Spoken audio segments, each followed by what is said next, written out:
Breaking news. Formula ఈ car కేసులో కేటీఆర్ కు ఏసీబీ కీలక ఆదేశాలు ఇచ్చింది. కేటీఆర్ వాడిన ఫోన్స్ ను తీసుకురావాలంటూ కూడా డెడ్ లైన్ పెట్టింది.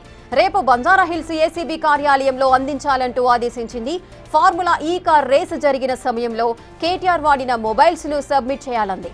అయితే ఫోన్లు ఇవ్వాలా వద్దా అనే దానిపై కేటీఆర్ న్యాయ నిపుణులను సంప్రదిస్తున్నట్టుగా సమాచారం.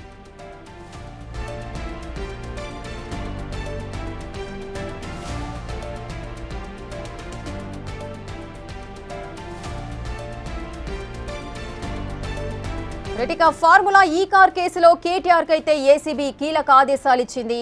కేటీఆర్ వాడిన ఫోన్స్ ను తీసుకురావాలంటూ కూడా కేటీఆర్ కు డెడ్ లైన్ విధించింది. పూర్తి డీటెయిల్స్ మా ప్రతినిధి సురేష్ అందిస్తారు. సురేష్,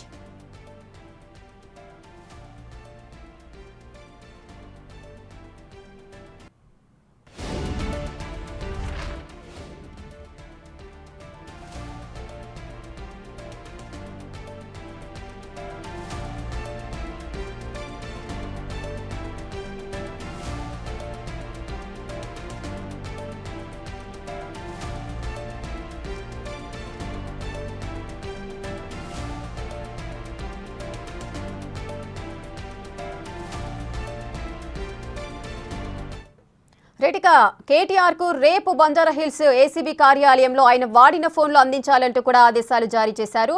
మరి కేటీఆర్ ఫోన్లో ఆఫీస్లో సబ్మిట్ చేస్తారా లేదా, అసలు ఏం జరుగుతోంది ఈ కేసుకు సంబంధించి పూర్తి డీటెయిల్స్ మా ప్రతినిధి సురేష్ అందిస్తారు.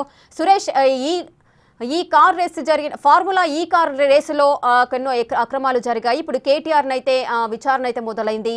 రేపు ఆయన వాడిన మొబైల్స్ ను కూడా తీసుకురావాలంటూ కూడా ఆదేశాలు జారీ చేసింది. మరి ఆయన ఫోన్స్ సబ్మిట్ చేస్తారా చేయదా, అసలు ఏం జరగబోతోంది?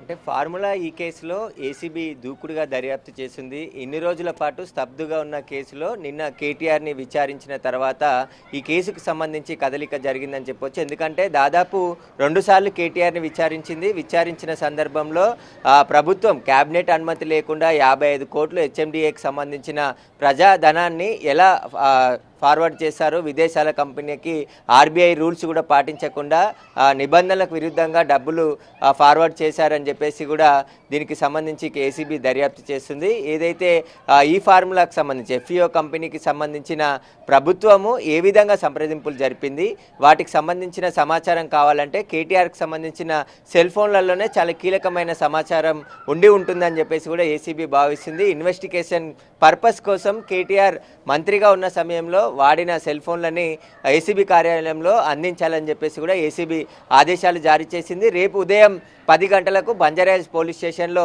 కేటీఆర్ ఫోన్లను అందించాలని చెప్పేసి కూడా వారు కోరారు. కాబట్టి ఇప్పుడు కేటీఆర్ వాళ్ళ న్యాయ నిపుణుల సలహాలు తీసుకుంటున్నారు. తన సెల్ ఫోన్లు ఇవ్వాలా ఇవ్వొద్దా అనే దానికి సంబంధించి న్యాయ నిపుణులకు సంబంధించిన సలహాలని తీసుకుంటున్నట్టు తెలుస్తుంది. ఖచ్చితంగా ఆయన ఫోన్లు ఇన్వెస్టిగేషన్ పర్పస్ కోసం ఇవ్వాల్సిందే అని చెప్పేసి ఏసీబీ అధికారులు ఆదేశాలు చేశారు. ఖచ్చితంగా రేపు ఉదయం 10 గంటలకు బంజారాహిల్స్ ఏసీబీ కార్యాలయంలో ఆయన ఫోన్లు సబ్మిట్ చేయాలని చెప్పేసి కూడా ఇప్పటికే కేటీఆర్కు తెలియజేయడం జరిగింది. రేపు ఉదయం కేటీఆర్ తన సెల్ ఫోన్స్ ఇస్తాడా లేదా అనేది రేపు తెలిసే అవకాశం కనబడుతుంది. ఎందుకంటే ఈ కేసులో కేటీఆర్కి సంబంధించిన సెల్ ఫోన్లు కూడా చాలా కీలకంగా ఉండబోతున్నాయి. అందులో చాలా కీలకమైన సమాచారం ఉంటుంది అని చెప్పేసి కూడా ఏసీబీ భావిస్తుంది. ఇన్వెస్టిగేషన్ పర్పస్లో భాగంగానే కేటీఆర్ వాడిన సెల్ ఫోన్లను రేపు అందించాలని చెప్పేసి కూడా కోరినట్టుగా తెలుస్తుంది.